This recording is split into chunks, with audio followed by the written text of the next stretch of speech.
Hello, and welcome to this episode of the MPFT Podcast.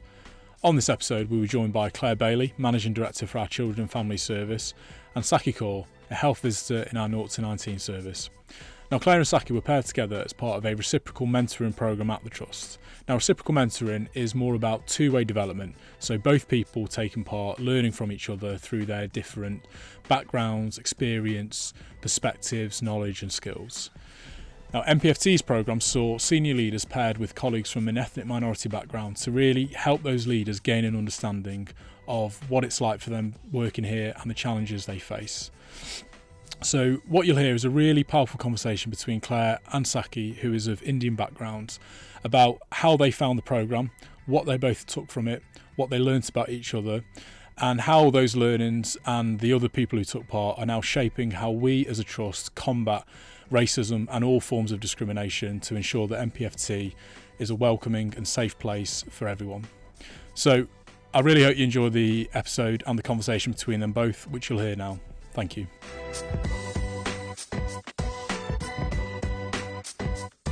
We're really good as an organisation at connecting with staff in terms of feedback and co-production, but actually, had we done that from a race perspective?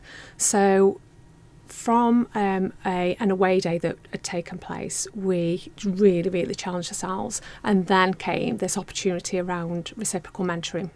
And for the Trust Board, it really met that objective about us being able to look inside, but also connect and hear the lived experience of our staff. So we did a programme of work with Inspiring Hope, and there was a formal and sort of informal element to that, Saky, wasn't there? Yeah. So we had the formal sessions that took place in person as a group, and those were not only reflective but actually quite educational. There was a lot of facilitation, there was a lot of conversation for us as a group, wasn't there? But then also we had the reciprocal mentoring part of it, which was where you and I had many sessions, and our other colleagues in the group also had many sessions, and so we were paired up, weren't we? So we were chosen at random, I think it was, wasn't it? It was like a out of a hat, type scenario. But we were lucky to be put together, and so we had a number of sessions in private that weren't facilitated. We almost developed some of our own ground rules, what we expected from it, and we defined almost each time, didn't we, what we wanted to talk about. That's right, yes, yeah. We did. So what I recall back, because it seems a little while ago, so we started in 2023, September, October time, and it was an 18-month programme. It was really interesting, and like you said, it was set by the Inspiring Hope Academy, and that's what it did for me. It actually inspired hope, and it was something that we really needed. And at first I was a bit sceptical, because I thought, well, is this like a little checklist or a little tick list? Yeah. But actually it wasn't. It was very meaningful. It was very empowering. It was very insightful, and obviously the EDI agenda was captured within each of those sessions. And it was really great to see board members, senior leadership and heads of functions within the same room as people like myself, people at grassroots level working for our organisation, for MPFT. So, Saky, do you think it'd be good for us just to talk through some of the things that we discussed in our sort of one-to-one mentoring? So you've mentioned about the book and reading the books together, and we had our own little book club, didn't we? We did. We're going to read chapter 2 to 7 and then discuss it. But it was really interesting, wasn't it? Yeah. What we had read, and even racism, it didn't really exist, did it, really, in the Roman times? Social construct, yeah. Exactly, yeah, it was really interesting. And some of the things resonated with my own life, personal stories as well. And I think my lived experiences I felt that I could express those freely with yourself. We had that mutual trust. We were honest with each other. And like you said, we had the ground rules. Yeah. And if we didn't know how to say it, we would say, I don't know how I'm going to say this, but I'm just going to say it how it is. Yeah. You know, and I felt that, and I think you did too, Claire, that we were able to talk freely without being judged as well. We had mutual respect for each other, and I think that just enabled the relationship to flourish, and we were more honest with each other. And if we didn't know, we said, I don't know about that. Yeah. You know. Yeah. And that vulnerability was real, wasn't it? Oh, because, yes. You know, I can remember me sort of reflecting on sometimes my language is clumsy, but actually if I say something in a clumsy way, it's with the right intent, but I might not say it the right way, or I might not ask it the right way. And it was just that vulnerability to say, actually, that, you know, we're here for the right thing, and let's, you know, sort of discuss those different experiences. I remember some of the sessions were really difficult for me to hear, and I'm sure they were even more difficult for you to express. Yeah. And I think sometimes we had very in-depth, deep, reflective conversations, didn't we? Yeah. And other times we'd keep it really light-hearted with coffee and cake, and we'd talk about things that were more like celebratory, like weddings. And I loved those conversations equally, because I was still learning. I was still learning about your heritage and your family and how that applies in the modern world as well. And you know, so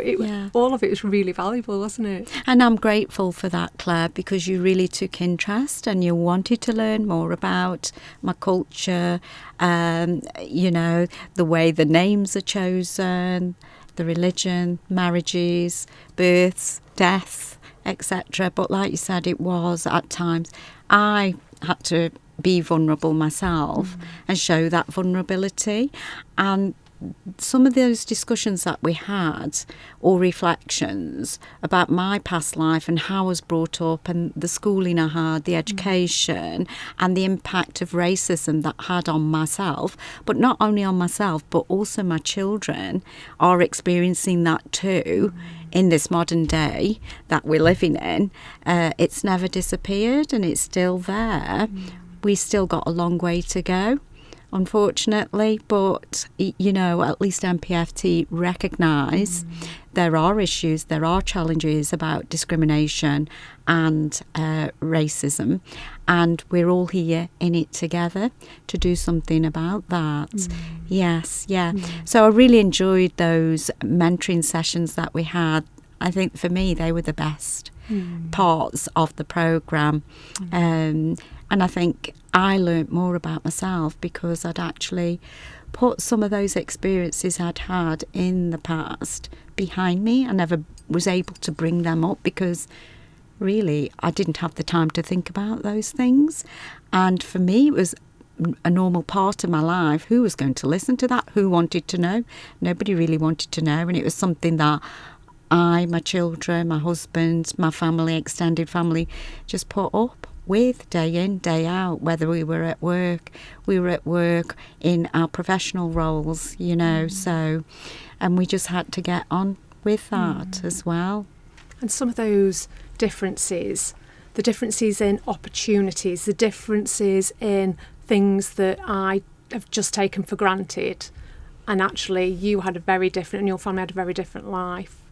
You know, those experiences, that felt really difficult at times to hear, and I can remember feeling quite ashamed at one point, you know, like when you're outlining things that still happen every day, and it's not just your experience, you know, all the colleagues are saying the same thing, and when we bring it back here to the sessions that we had in the group, it resonated with other people, and that felt quite shameful, because you think just because I haven't observed it doesn't mean it's not happening. And I can remember that really struck me, but there were such commonalities in the conversations and the outputs of our mentoring, and then we'd bring them back to the group, and there was just similarities, and people were just all sort of saying the same thing, and that was really hard hitting, but equally it gave us fantastic opportunities, didn't it? It did. And I think the mentoring programme, because you've got Trust Board there, they are the leaders,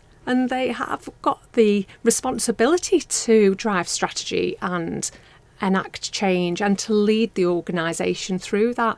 For me, it isn't just about equality, it's about equity. So we talked about that and feeling that you belonged somewhere and what that would look like and what it meant, belonging within the organisation but within your teams. From past experience, working as a midwife at the hospital, we did workshops that looked at different cultures, and I'd taken my saris, or I'd taken ornaments and different things that would be a part of Sikhism so that people could see. And then it was really interesting. I'd wear my sari, I'd show people how to put a sari on. So, and I know in the organisation some of the colleagues who are in the same cohort have also then gone on. So, and for myself, to be, one of my aims was to eventually get myself in a leadership role, because we had those discussions, didn't we, why is it if you're off an ethnic background that you tend to not do as well as your white British colleagues in the recruitment side of things. So, that it was really positive for me.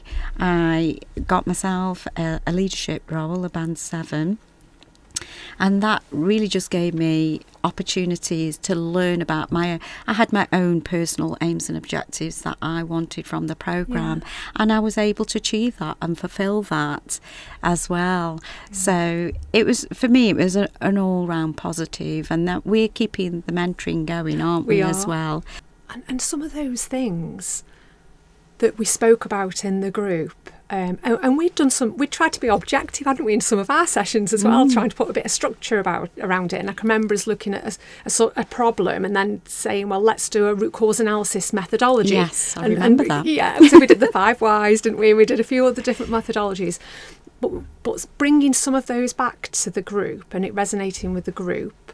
And it looked at things like career, just as you've just outlined, career development opportunities, getting constructive feedback post interviews rather than just hearing you've been pipped at the post, or even the writing applications, good quality applications when English isn't a first written language. And we were able to really explore all of that, weren't we? And when we think about it, that has directly now informed, the outputs of those sessions have directly informed the EDIB strategy and the delivery plan that's aligned to that strategy. And certainly, I've been able to take back into the care group to inform our EDI strategy. And That's then you've right. very kindly taken part Yes. in our maximising experience at work, our meow Exactly. sessions, Yeah. and yourself and Aisha have taken part in the lunch and learns, Yes. so that we can just really start to open up that conversation. Yeah, and Like it is. within the organisation, within the care group, Yeah. and talk about things like, well, how can we make the workplace different? How can we have these open conversations? How do we start to actually address and eliminate racism in the workplace? Yeah. How do we stand up and intervene? How are we active in that space? So, it's... It was interesting you say about the meow sessions, because that had a really powerful impact on colleagues and staff members. They found it very insightful, and it was very positive because people wanted to talk about it. Yeah. So when I'd be joining into meetings, if I was, the few other people, they asked me, that was really powerful, Saky. It was I'm really sorry that happened to you. And then some of the things resonated with them as well, like the name calling, because they had a different name. People used to call. So, there was that resonation with some people as well. But like you said, it's about talking about it, raising awareness and getting people to talk a bit more about it. And it's about supporting your colleagues, because we've got to have allies within MPFT to keep this going. Like I said, it's everybody's responsibility. I think people are listening, aren't they? And we want MPFT to be a good organisation where people from different backgrounds can come and work for them in a positive way, to feel belonged and, work together. Yeah, and have those equal opportunities. Exactly. That's really, really important, having the equal opportunities. And like you said, getting that feedback is important when you go for job interviews. Even getting through that first hurdle of putting your application in. My first language isn't English. You wouldn't believe that, the way I speak. Sound like a Stokey. But my first language is actually Punjabi.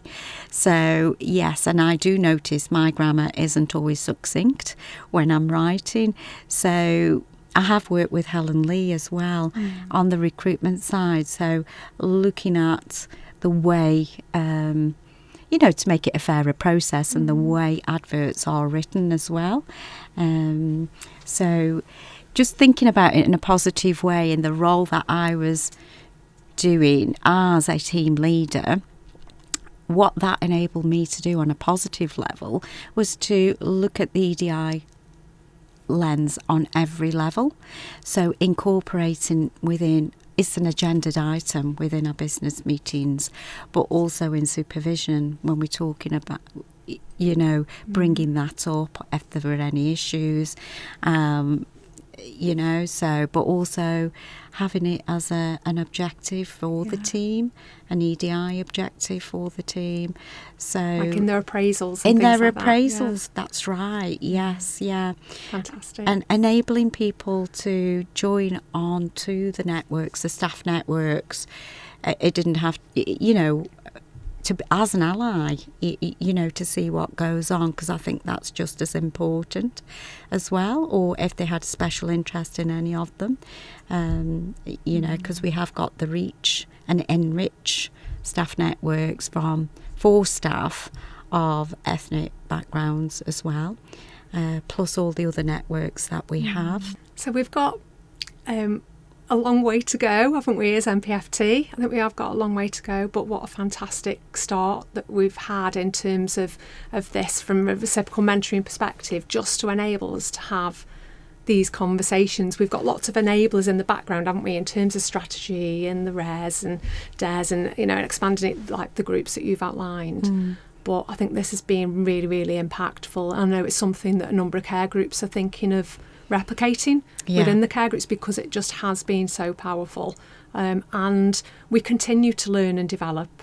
and that's okay, but I think starting with us and starting with our own education, our own learning, our own reflection, and building on that, and that has that ripple effect then as well, doesn't it, as well as every strategy and delivery plan, that that individual action is what has a ripple effect, I think. So thank you so much for being my mentor. Well, thank you for really being my it. mentor as well, Claire. Thank you.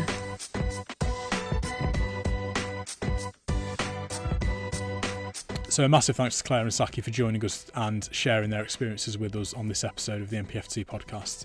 And thank you for tuning in. Really hope you've enjoyed the episode. If you'd like to find out more information, there will be more in the show notes on your audio podcast provider, or if you're watching this on YouTube, in the video description. As mentioned there, we are now broadcasting MPFT podcasts on YouTube, so if you are listening on an audio provider and would like to watch these conversations, please follow the link in the show notes. And that just leaves me to say thank you again for joining us. Really hope you enjoyed the episode, and we'll see you next time on the MPFT podcast. Bye-bye.